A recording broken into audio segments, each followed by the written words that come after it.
એક વખત તો સન્મુખ થાય તો માતાજી ભગવાન તમારા હામી જોવો એ તો જોવો જ છે। માતા તો તમને ચાહત છે પણ એના ભક્તો એને ભૂલી ગયા છે। બસ તકલીફ તમારી છે, માતાની નહીં। પહેલા માતાઓને જાગૃત કરવાને કર્યા હતા પણ માતા કે માતા જાગૃત છે, તમે જાગૃત થઈ જાઓ।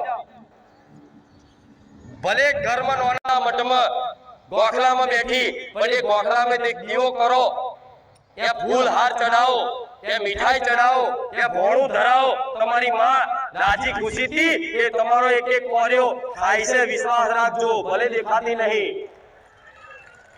એનું પ્રમાણ જોવું હોય ને, મારી વસ્તીની ઘેર મારી બહુચર મેલડીની મૂર્તિની સ્થાપના કરી, કોઈ ભક્ત લાયા અને લાયા પછી સેવા પૂજા કરીને આજે મારી માતાનું આખું